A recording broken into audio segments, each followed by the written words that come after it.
I was raised on Oahu. I lived there until I was 30 years old, and then I married my wife. My wife, Chanel, is from Maui. She grew up in Honokowai, graduated from Lahaina Luna. And when we got married, I moved here, and we lived here for 2 years. We were in Kuau for a year, and then we were in Haiku for a year. And then we moved to Oahu, so we live in Kaka'ako now. So I served as the founding executive director of Housing Hawaiʻi's Future, a 501c3 nonprofit that advocates for affordable housing and workforce housing in Hawaii. And I now serve as the chair of the board of the Hawaii Community Development Authority. So we're responsible for infrastructure development and planning work for housing and economic development in a bunch of districts around the state. More every year, it seems. And so in that role, I've gotten to see kind of the nuts and bolts of how sewers and electricity end up contributing to whether or not you can have housing. So for the last 4 years now, kind of around the time I married my wife, I've been involved in housing a lot. After the fire, I served for a brief time on the governor's Building Beyond Barriers working group, advocating for common sense reforms to make it easier to build affordable housing, including building Kauhale. So HomeAid Hawaii has an incredible mission, and I was blessed to help HomeAid Hawaii in thinking through how to advocate effectively for funding to continue supporting its mission. And I'm a big fan of Chemo and the whole team and all of the partners from the contractors that are involved in these projects. I've seen sort of what it takes to pull these off, and it's not easy, but they make it look easy. So in your own words, what is Kauhale? Village is not the best translation, but it is a translation of thinking, how do you have housing in a community? And at the beginning of sort of the Kauhale push, I think people were thinking in terms of housing for homeless people. I think the concept is a bit broader than that. It's really thinking about how do you design intentional communities that are affordable by design as well. And so sitting in the middle of this Kauhale and kind of seeing the more mature version of the idea, where you're not just putting up structures, but you're thinking about how does this community not only support community today, but prepare people to live in communities in the future and to integrate into others. It is an idea that I think has deep roots in Hawaii in general, just communal living. And it's an idea that has a benefit beyond Hawaii. I think it's a model that other people, other communities could take and adapt to their approach, especially to dealing with homelessness. But to pigeonhole it as a homelessness solution is not correct. It is a housing solution, and it's a housing solution that's been developed in Hawaii, uh, which makes sense given that Hawaii has housing problems. So we've had to get very creative in thinking about solutions, and this is one of the best. What are some of those housing problems? Like if you were to prioritize, We don't build enough housing at all levels. One of the things that we did in Hawaii was we made affordable housing illegal. And we're actually in the middle of what 10, 15 years ago would have been illegal housing. Single room occupancy, which is where you have a bedroom that's your own and then communal kitchens, communal bathroom showers. That used to be very normal. We call them like men's houses or men's hotels. And it was actually one of the things that kept people off the streets because the cost to rent a single bedroom is very low. The most expensive things to build are your kitchens and your bathrooms. So you build less kitchens and bathrooms, you can build at a much more affordable price. I say we, like the United States made these illegal like decades ago, around the time of World War II. And since then, we've had more homeless people. And it's weird. You remove this type of housing that caters to the people who have the least amount of money, and all of a sudden they're homeless. We also make it hard to build multiple units on one lot. So accessory dwelling units, most of the counties in Hawaii until recently would only allow one accessory dwelling unit, maybe two on a property. But now they're required to allow two. And the Big Island, Hawaii County, has gone so far as to allow three accessory dwelling units on most residential lots. Um, and again, this is just the basic math. You have one piece of land. How many houses do you put on it? The more houses you put on it, the more houses you have. And we in Hawaii have a very small percentage of our land zoned for urban use, which makes it limits the amount of housing we can build. So, I mean, you kind of alluded to what's needed or what the problem is, but did you want to elaborate on some of the policy that you think that might help? Legalize Kauhale. Uh, it, my policy solution is legalize housing. We make it illegal to build affordable housing. We make it illegal to build kauhale. We make it illegal to build mobile homes. We make it illegal to build lots of accessory dwelling units, to build duplexes, triplexes. Most zones in Hawaii only permit like 25-foot height. If you just push that up to 35 feet, you could add another story to buildings without building skyscrapers, and all of a sudden you have a lot more housing. Um, One of my good friends likes to say, if you just add a second floor to all the housing, you double the amount of housing, which is true and obvious. And if you go to most European cities or you go to Japan, you'll see this. There are lots of 2 and 3 story buildings. They're not skyscrapers, but they do allow more housing. So we need to legalize more housing and build a lot of it. And when we build housing, we're not building for a certain demographic. We need more housing for homeless people. We need more housing for low income families. We need more housing for middle income families. And we need more housing even for high income families. Because one thing that we've noticed is if you don't build income for high income families, they don't just decide not to buy housing. They just go buy your grandma's house in Palolo Valley or Kalihi Valley, or Honokowai. My wife's parents live in a small, 3-bedroom, 2-bath house in one of the small cul-de-sacs that was called Tiny Town. And I think it was Tiny Town number 2 because they did 2 of these. And these houses now are selling for like 1.2, $1.3 million. 30 years ago, they were very modest workforce housing. But the reason they sell for 1.2, $1.3 million is there's a family, probably from California, that has $1.3 million to spend, and they want to live on Maui. You don't build a house for them to buy at $1.3 million. They're going to buy my wife's parents' house. Uh, and so the truth is, you just have to build housing for everyone. We don't do that right now. On the 4 most populated Hawaiian Islands, more than half the population is foreign born, so not born in Hawaii. So Oahu, Kauai, Maui, Hawaii Island. I think if people want people who were not born here to leave, it would change Hawaii drastically.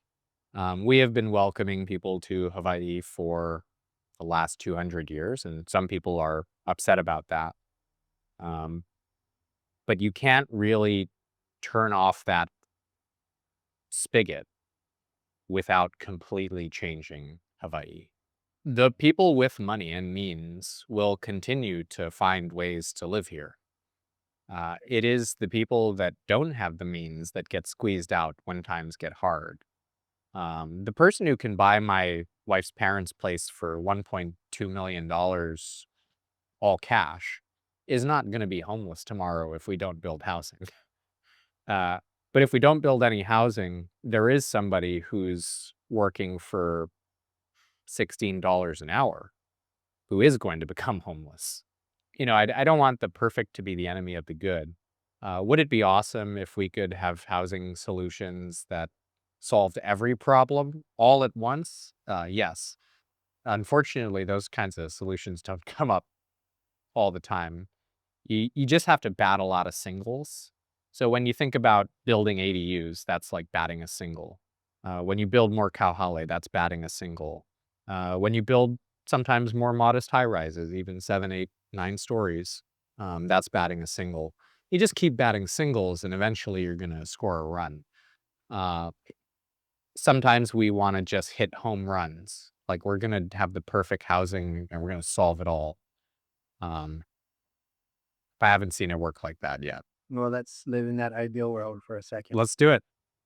If um, deeply affordable housing, 30% AMI, Mhm. and let's go as far as 60% AMI was Yep. covered. All the gaps that we see in the reports, all of a sudden there was an inventory. Yep. Um, how do you think Maui would be a different place? I think you could almost eliminate homelessness.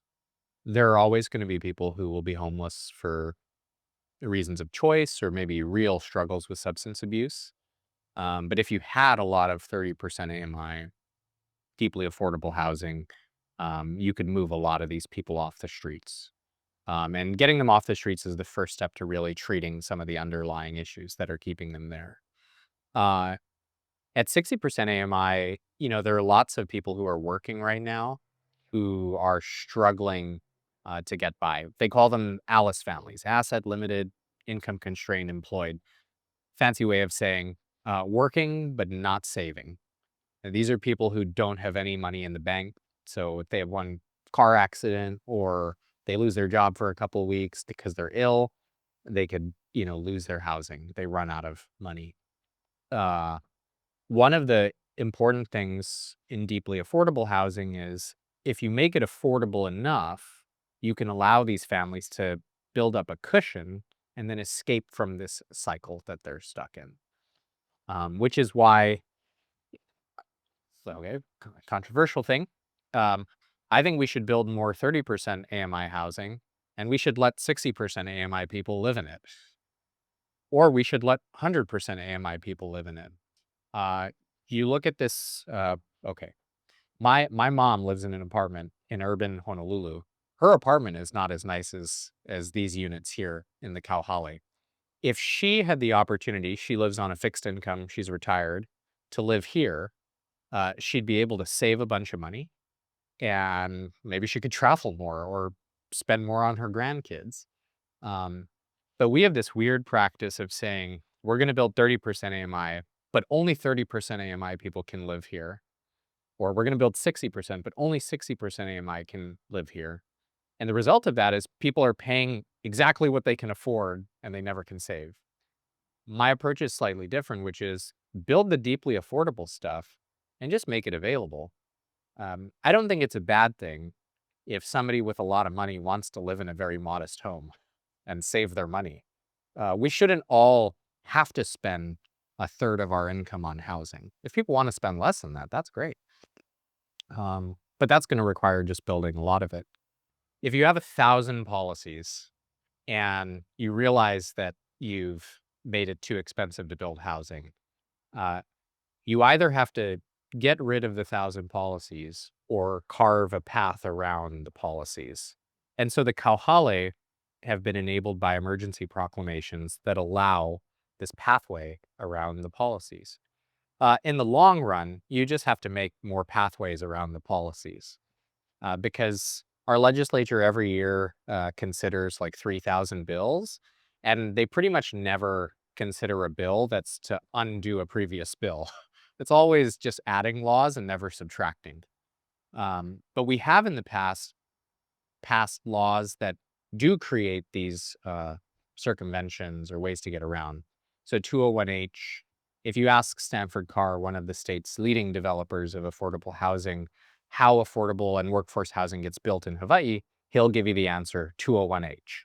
And he'll say it's the most incredible tool for building housing, which it is. And how 201H works is it basically allows developers to go around a lot of the county rules that were making it take longer and be more expensive to build. For Kauhale, you just have to pass laws that create that pathway to building Kauhale. And the great thing is now that HomeAid has built a bunch of these Kauhale, you know what all those rules are. So you say, here are all the things that we needed to do to make this project work. Now, can you pass a law that gives us all of that automatically? So we don't need an emergency proclamation. We don't need exemptions or variances from laws. We just have a straightforward legal path to building affordable housing. The enemy is apathy. And if you wake up one day and you have 1,000 rules, you didn't pass them all today or yesterday. They happened over the span of decades. So for decades, we've been sleepwalking toward this housing crisis. The apathy today creeps in feeling like nothing can be done. But the truth is, things can be done. Look at the Kauhale we're in. But what it takes is a leader and a bunch of leaders who can come together and say, no, no, no, we're actually going to do something. Maybe that something is we're going to pass an emergency proclamation and then we're just going to build Kauhale. And that's kind of how everything has gotten done is when people just decide, no, no, no, we're actually going to do something different together. And what stops that is the hopelessness, the apathy, the desire to just go along and get along, not ruffle any feathers, which is common in Hawaii. Uh, but why? Well, there's no cultural explanation to it. It's common everywhere. I think humans default to just, float along and drift along. And it takes effort to get the boulder moving and push something, especially at the beginning. So we need to celebrate when people do that and encourage more people to do that, which is why we should be telling success stories. Uh, the news, the news is not a bad guy, but the media loves bad stories. If it bleeds, it leads. So if you do something wrong in Hawaii, 10 reporters are going to show up and there'll be 10 articles tomorrow about the bad thing that someone did, especially if they're in government. Meanwhile, there are 10 people doing good things and nobody is telling that story. So to resist apathy, we have to tell stories of success and celebrate it. We also have to let people fail and not throw them out on an island. Uh, Anytime you do something new or exciting, people are going to make mistakes. If the response to the mistake is they get fired or the news writes a terrible article about them and they're told never do that again, they're going to be very discouraged. Good leaders will protect people when they fail and say, hey, you made an expensive mistake. You're not going to make that mistake again. Try again. And the more we do that, the more uh, we'll have creative solutions like Kauhale. You couldn't have Kauhale without a governor that was supportive, a team at HomeAid that was supportive, and then all of the partners, right, from contractors to building suppliers, to county officials who all work together to make this happen. And we should celebrate that. I think we just have to talk about what we want and what we think is good. Uh, we love to complain when we're hanging out at a barbecue or right in your friend's house. It's easy to talk about all the things that are bad. Um, the correction is to say, hey, did you hear about this thing that is going well? Or I saw this thing about Kahale on the news. What do you think of that? And to shift the conversation in that direction. Um, I think that there's a need for light in the world and people have to shine that light. So when we're in any space, whether it's the halls of government or just hanging out with friends, we want to shift people's perspective to think about good things that are happening, good things that can happen, and encourage people to be, as cliche as it is, part of the solution. Um, the complaining doesn't help. Doing nothing obviously doesn't help. And then the last thing I think is encouragement goes a long way. A lot of people who are working hard, whether it's volunteers at a nonprofit or people building Kauhale, or government officials who are supporting innovative programs, all they get every day is criticism. And you'd be surprised how uh, encouraging a single email or letter of encouragement or phone call can be for that person who otherwise can go weeks without hearing any compliment. Uh, so just being ready to share that encouragement makes a big difference. Shout out to Governor Green for his unflagging support for affordable housing, taking big risks, receiving big criticism, and continuing to push. And then everybody on his team, right? Any politician is always just the person in front of the curtain, and then there's all these people who are working behind the scenes to make stuff happen. So everybody there, they know who they are, and they're doing great. Chemo and the team at HomeAid, the whole board of directors, all of the contractors, the building suppliers that work with HomeAid. It's just good. It's good work. And then, there's all the community partners, whether it's the nonprofit service providers that come in, whether it's BIA coming in to do workforce training. Um, it's all partnerships. It's all community. Shout out to Housing Hawaii's Future, Lee Wang and Perry Arrowsmith, the whole team there. There's a lot of great people advocating for housing. Appleseed Hawaii, Grassroot Institute, Holomua Collective, Housing Hawaii's Future, AARP Hawaii, Hawaii YIMBY. Eh, there are a lot of people doing great work to promote affordable housing. Our legislators, Senator Stanley Chang, Rep. Luke Evslin. There's just a lot of people who care and are working hard, and it'd be great to have more, but we do have a great group right now. Quick takeaways? Anything you want to just share about the tour, Yeah, Kipo'ola? Anything that stood out? that's awesome. I mean, the units, the finish is nice. The community aspect, this courtyard area, the kitchen and community center. Um, yeah, it's the kind of community that I would have loved to live in as a young single man. It's a community that I think my mom, as a retired senior, could easily live in. If you think about those two extremes, right? A young single person, an old retired person, there's so many people in between there, regardless of how much money people are earning, right? Whether they're coming off the streets and they have no income, low income, even middle income people who just need a place to rest their head, a community to be a part of. This is a great solution. And I'm jealous. I live on Oahu now. I want one of these on Oahu. I want a bunch of these on Oahu. And I'm hoping that we can build more.